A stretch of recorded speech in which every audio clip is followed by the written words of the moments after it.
Ένα ακόμη κόρνερ με τον Χατζιαντονίου, η κεφαλιά του Κούι out. Κι άλλο ένα κόρνερ με τον Δράμπη, απέκρουσε ο Μάρινερ, απέτυχε στο σούτ ο Ζελιλίδης. Το ανάποδο του Τσιριμόκου σούτ κατέληξε out. Ο Μπαλής τώρα. Μπέρλεϊ και τον Όσμαν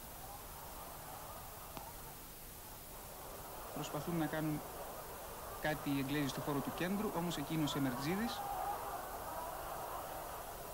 Και τώρα ο Κούις.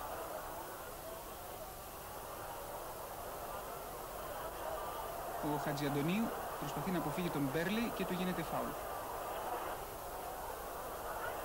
Ο Βένος στα πόδια του Τάισον και Γκέιτς για τον Μπραζίλ.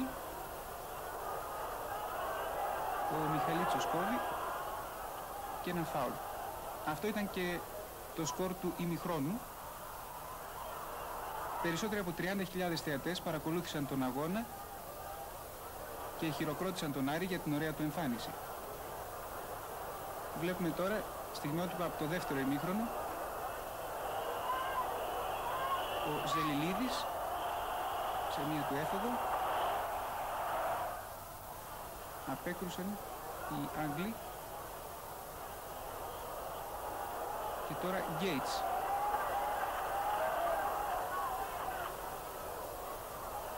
Ο Δράμπης τον έκοψε, ήταν και ο αρχηγός του Άρεος στο παιχνίδι αυτό.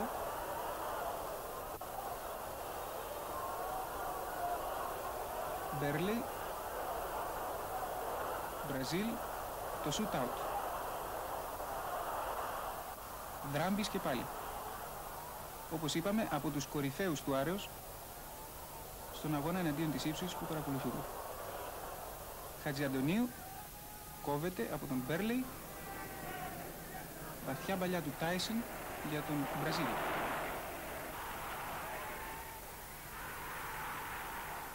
Μάρινερ. Έκοψε ο Μπαλής. Μία μπαλιά εκεί για τον Μάρινερ. Αποκρούει ο Πατζιαράς και ο Σεμερτζίδης στην επίθεση.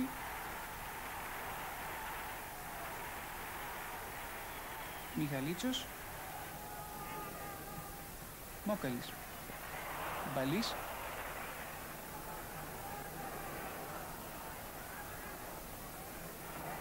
Ο Χατζιαντονίου τρέχει.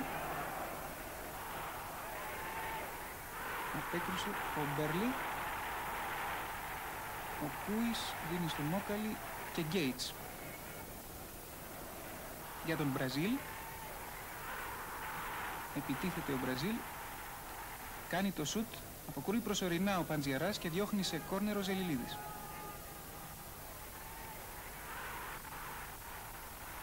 Ένα ανάποδο σουτ του Μπραζίλ.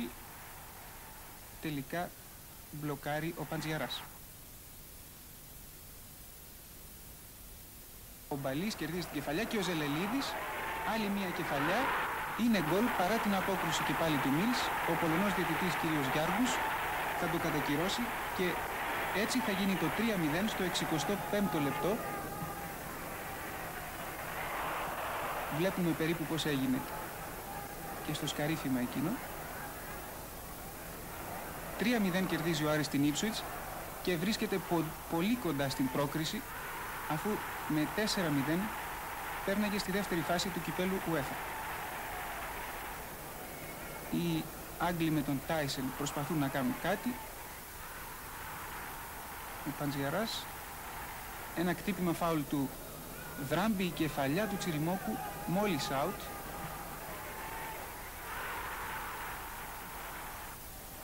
Μάρινερ. Ένα σούτ του Μπραζίλ με υπερπροσπάθεια αποκρούει στο κόρνερ ο Παντζιαράς. Και εδώ είναι το γκολ του Γκέιτς στο 74ο λεπτό που έδωσε ουσιαστικά την πρόκριση στην αγγλική ομάδα.